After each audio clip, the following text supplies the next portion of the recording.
Assalamualaikum warahmatullahi wabarakatuh. Kami dari kelompok 5 ingin mempresentasikan hasil diskusi kami tentang anatomi daun. Saya Nadila Fitria dan nanti juga akan ada dua rekan saya yaitu Putri Alwahida dan Munariska.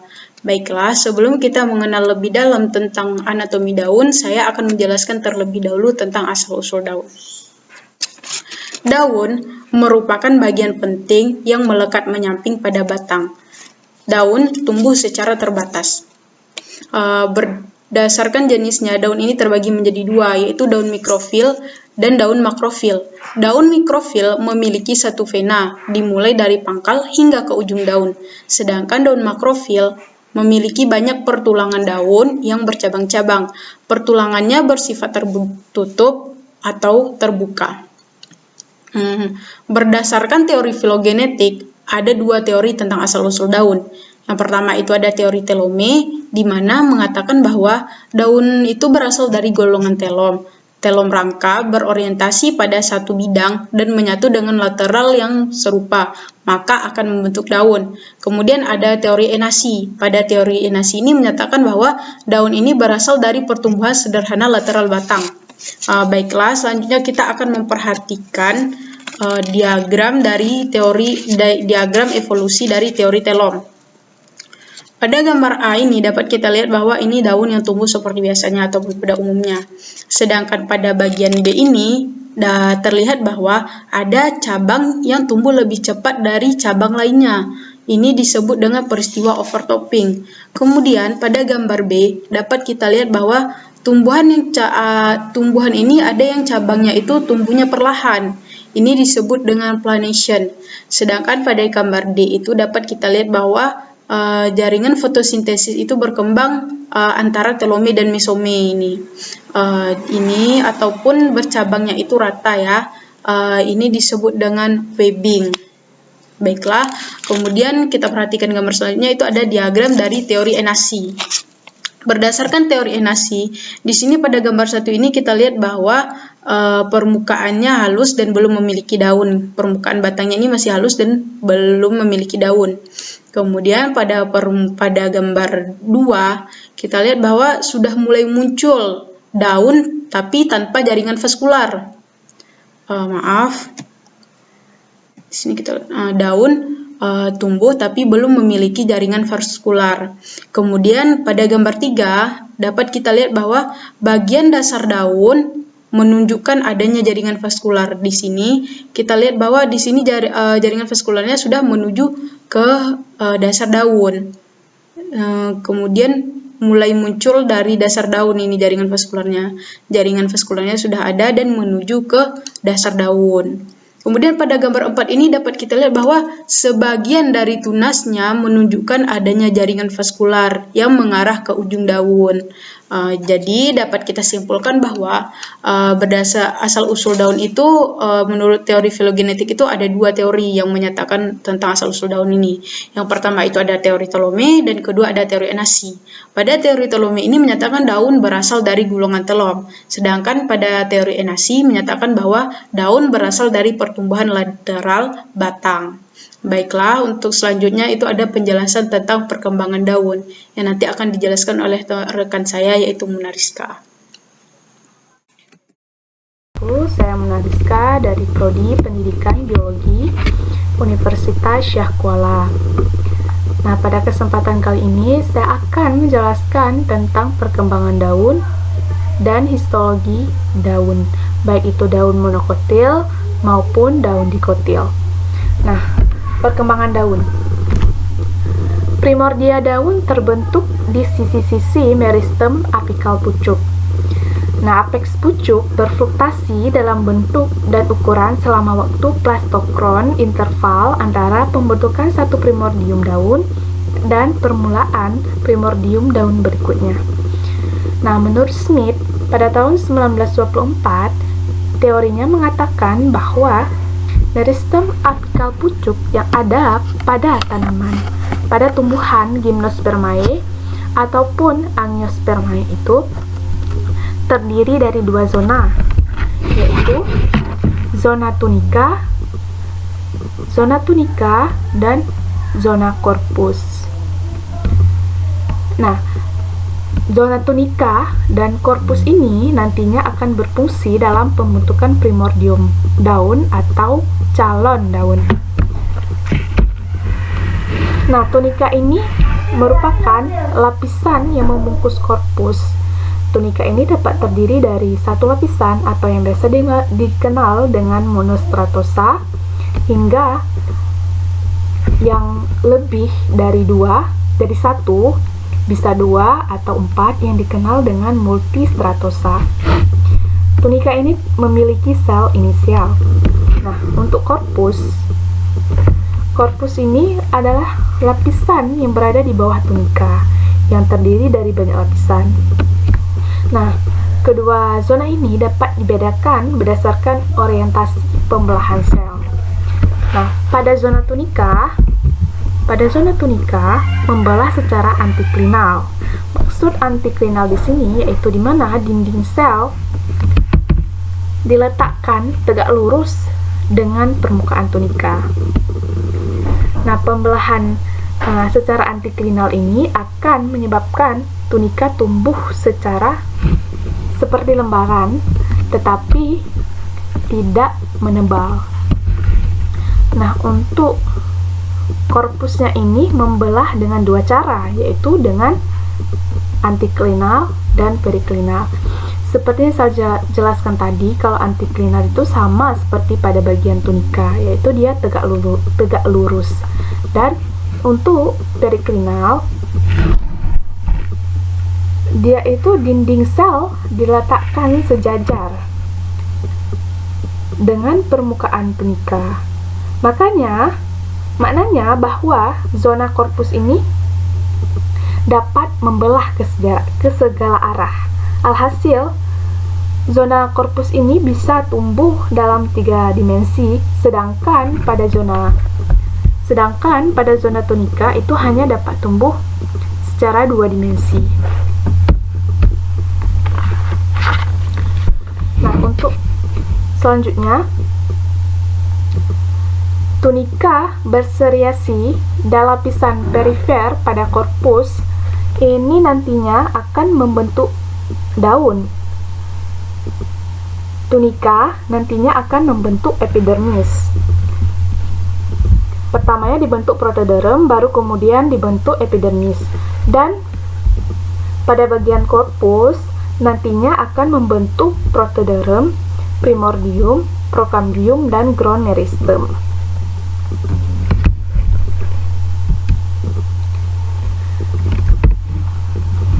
Untuk selanjutnya, meristem apikal, meristem adaksial, meristem interkalar, meristem marginal, dan meristem kabisat berperan dalam membentuk jaringan daun. Nah, untuk perkembangan jaringan daun itu dipengaruhi oleh meristem marginal.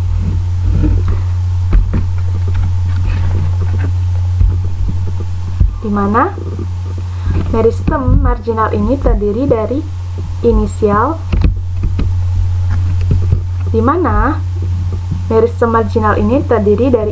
marginal dan inisial submarginal. Ini merupakan salah satu contoh dari tanaman kaira. Tanaman kaira ini merupakan tanaman dikotil. Nah, untuk pertumbuhan daunnya pada tanaman kaira ini terbilang sederhana. Pertama, marginal meristem itu akan membentuk inisial marginal dan inisial submarginal. Inisial marginalnya nanti akan membentuk adaksial protoderm atau lapisan protoderm bagian atas, dan abaksial protoderm lapisan protoderm bawah. Nah, nantinya pada bagian adaksial akan membentuk epidermis atas, sedangkan pada bagian abaksial akan membentuk epidermis bawah. Nah, untuk submarginal itu terbagi kepada 2, nantinya akan membentuk lapisan abaksial, lapisan bawah, dan lapisan atas.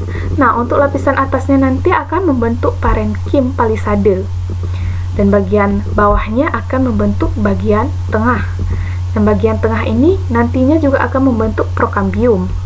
Nah, prokambium ini akan membentuk berkas pembuluh. Nah, untuk bagian tengahnya nanti secara langsung akan membentuk middle spongy mesophyll atau jaringan spons. Dan juga abaxial layer atau lapisan bawahnya nanti akan membentuk jaringan spons bagian bawah. Baiklah, untuk selanjutnya saya akan menjelaskan perbandingan histologi daun monokotil dan dikotil. Nah, contoh dari monokotil yang saya ambil adalah Zeamais. Zeamais ini adalah jagung, sedangkan pada dikotil ini adalah Mangifera indica atau mangga. Nah, perbandingannya dapat kita ambil dulu, dapat kita lihat itu dari kulit ari. Sama pada monokotil dan dikotil, yaitu terdiri dari epidermis atas dan bawah. Nah, yang menjadi pembedanya yaitu epidermis bagian atas dan bawah pada monokotil. Pada semua monokotil itu terdapat stomata. Sedangkan pada semua dikotil, epidermis bawahnya itu terdapat stomata. Berarti hanya pada epidermis bawah, tidak pada kedua epidermis.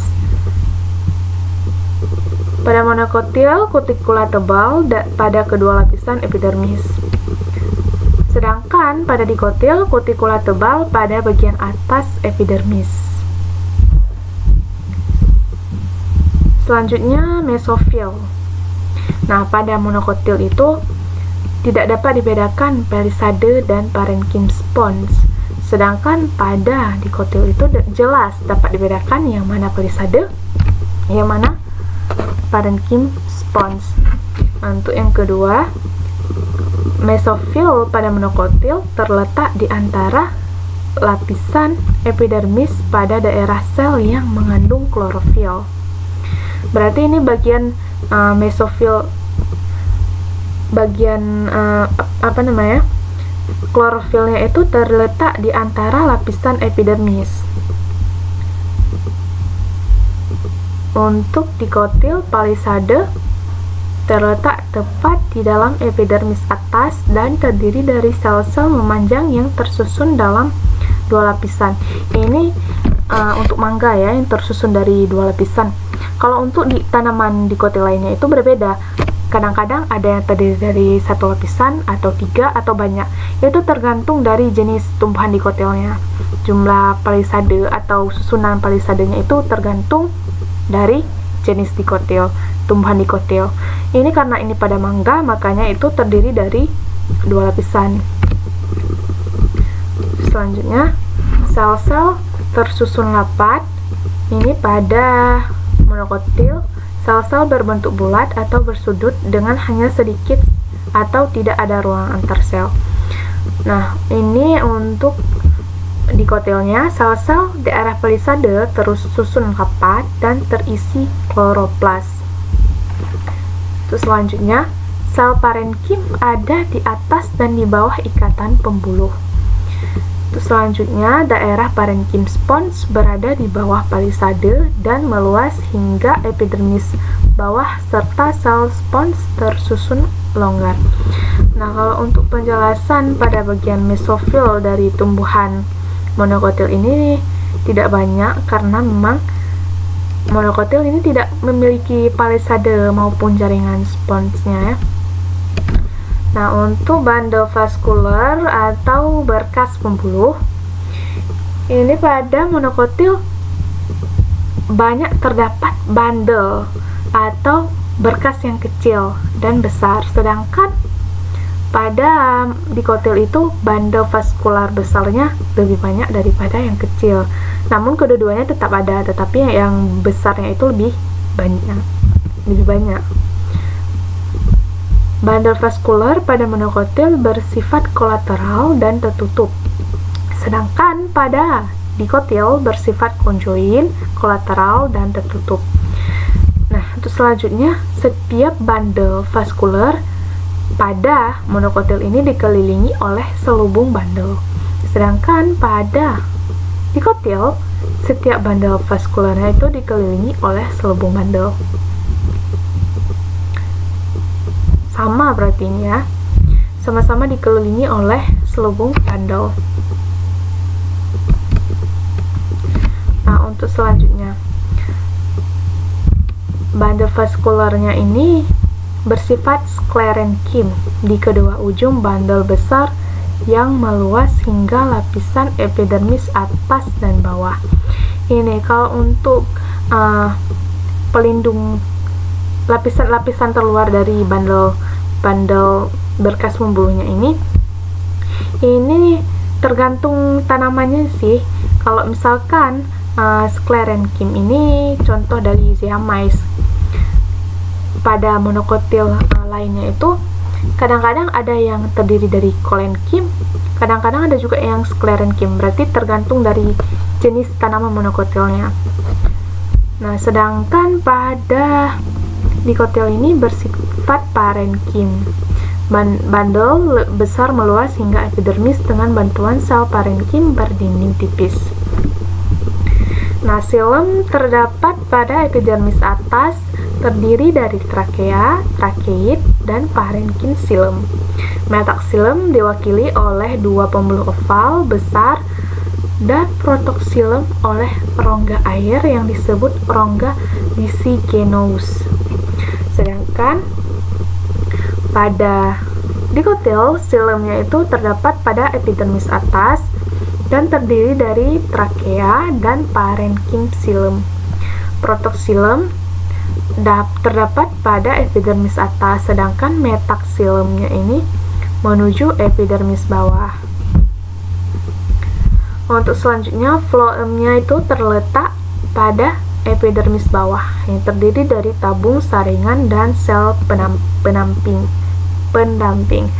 Nah, berbeda dengan dikotil, floemnya itu terletak di bagian bawah, sama juga di bagian bawah. Tetapi dia ini memiliki parenkim floem, sama juga terdiri dari tabung ayakan, sel pendamping. Tetapi ada tambahan parenkim floemnya. Sedangkan pada monokotil ini tidak ada parenkim floem. Nama saya Putri Wahida. Saya akan menjelaskan tentang struktur anatomi daun. Nah, bisa kita lihat pada struktur anatomi daun. Pertama saya akan bahas tentang struktur anatomi daun dikotil. Nah, pada bagian luar daun terdapat kutikula. Nah, biasa kan jika kita melihat daun, bagian luarnya itu kan mengkilap. Nah, bagian itu yang disebut dengan kutikula, yaitu lapisan lilin yang berfungsi untuk mengurangi penguapan. Lalu di bawah terdapat epidermis. Nah, biasanya kutikula dan epidermis bagian atas itu lebih tebal dibandingkan dengan kutikula dan epidermis bagian bawah, karena bagian atas itu terkena paparan langsung sinar matahari. Lalu di bawah jaringan epidermis terdapat mesofil. Nah, di jaringan mesofil ini terdapat berbagai macam jaringan parenkim dan jaringan dan seludang pembuluh. Di dalam seludang pembuluh ini terdapat xilem dan floem yang dikelilingi oleh selubung sel parenkim. Lalu di bagian epidermis terdapat stomata. Nah, yang membedakan antara struktur daun monokotil dan dikotil yaitu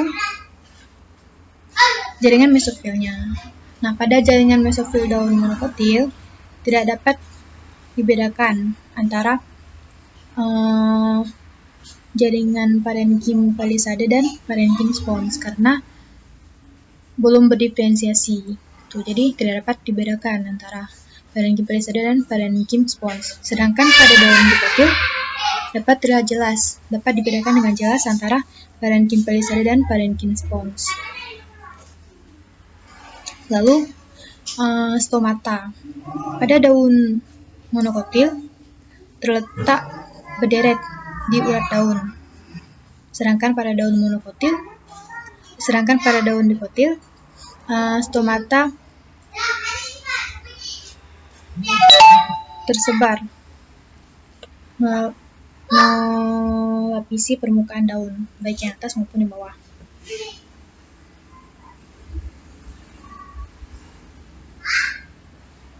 Selanjutnya, daun pinus. Nah, daun pinus ini memiliki bentuk jarum.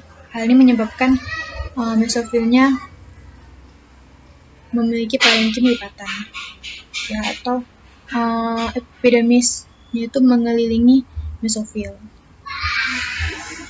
Lalu, kutikula dan epidermis pada daun pinus itu lebih tebal dibandingkan dengan daun dikotil dan monokotil. Hal ini menguntungkan daun pinus apabila berada pada cuaca yang kurang memungkinkan, seperti cuaca panas, karena dapat mengurangi penguapan, jadi sehingga daun dapat bertahan lebih lama. Nah, daun pinus ini memiliki dua ciri khas. Yang pertama, daun pinus ini memiliki saluran resin. Yang mana saluran resin? Yang ini. Nah, saluran resin yaitu rongga yang terletak di kiri dan kanan korteks. Yang ini. Nah, yang kedua, daun pinus memiliki jaringan transfusi. Nah, jadi di dalam